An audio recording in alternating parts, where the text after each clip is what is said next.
What inspired you to work with women who are trapped in prostitution? It's something which we all are concerned about. So I think this is a concern which was bothering me from a long time, and the company of Ruchira and other friends who work in this really inspired me to do something with the women in prostitution, because being an artist, it's very important to kind of heal them with the therapy of art. So that's what inspired me to work with them, that I need not to talk to them about their sexual life or their life in general, but I go to them and I work like a healer with them. So that's what inspired me to work with them, and we really had great exercise with them. So it's really inspiring women who are going through such a tough time in life, but then also they don't want to talk much about it. So that's what inspires me to work with them, because I went there first and then I thought about what I can do with them, because I don't want to talk to them directly about their struggle with every day.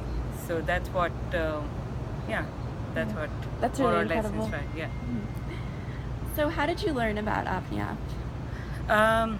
I actually met Ruchira Gupta, who runs this NGO, and I met her a few times, and then I met few other people from that NGO who really it was really inspiring to meet them, because they are women, and we have lots of issue in India for women. I think it's all over the world.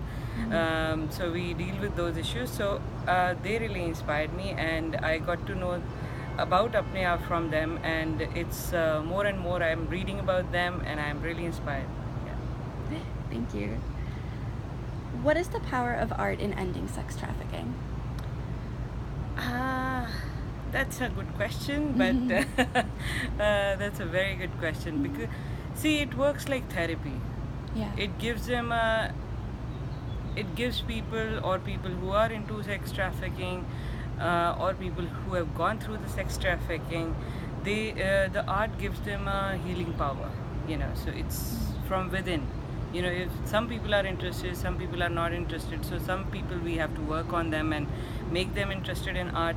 Some people are completely, they are really hands-on. So they come and jump into art, and it is really a great therapy for them.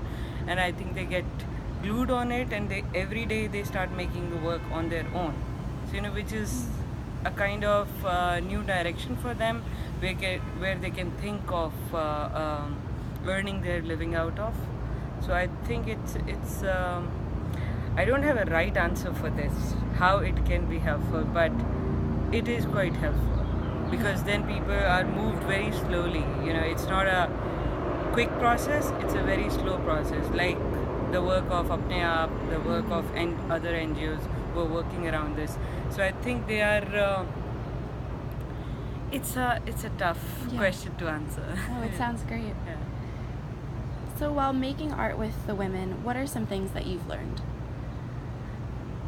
I learned about them that they are full of life.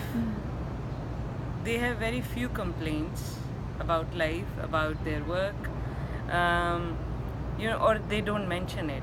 They want to deal with it on their own.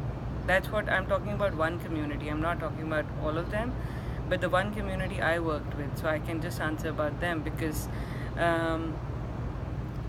they were full of life. They have family life, they have kids, they have grandchildren, but sometimes their mood is really bad. Maybe they had tough night or tough time, but generally they want to take care of you. They think that you are not going to eat with them because they don't belong to a good class, but they want to serve you food, they want to serve you drinks, they want to do everything possible which can make the friendship develop, which can develop the friendships with them. So it's like, so I think I learned a lot from them, that they don't want to talk about their stress and difficulties. Yeah. Wow. So in what ways do you use the photographs and collages from your project? It was a tough decision for me to what to teach them, because collages is something I don't deal with. I worked maybe really long back in my college days with collages, but I figured out that they are not interested in drawing because they hesitate or they are not sure about drawing. So I couldn't take the drawing class with them or sculpture class because it was tough, because they never used to give time to an artist or to other other classes, because they don't have time generally. So what I thought was that why not I give them something which they are interested in. They're very much interested in fashion. They are interested in looking at people from different world. So I said, okay, why don't I bring them magazines, and then let's see, it's a kind of education for them, and let's see what happens. So we started working with the magazines, and I just told them that whatever you like, you start cutting them or you start keeping those paper with you. No, thank you. बाद में. हाँ. So so that's how I started working with them, and then they started cutting it. Then they were not sure what to make, so I showed them few artists' work who work with collages, and I showed some collages myself, whatever they have cut, so I just assemble them. So after that they were like on their own. So they made really wonderful work, so I'm really proud of them, that they look like more than our artwork. Yeah. Thank you. Yeah. Do you have any plans for what's next? Yeah, I'm looking forward to put this exhibition up with the collages, and with Apne Aap and these women, we want to have this exhibition where we can actually auction the works or maybe sell the works for their rehabilitation. So that's what the next plan is. And once this happens, then I want to see whether they are motivated to do more work or not.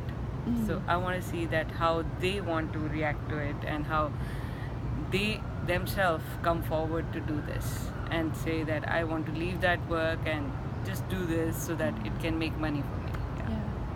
Thank you so much. Thank you.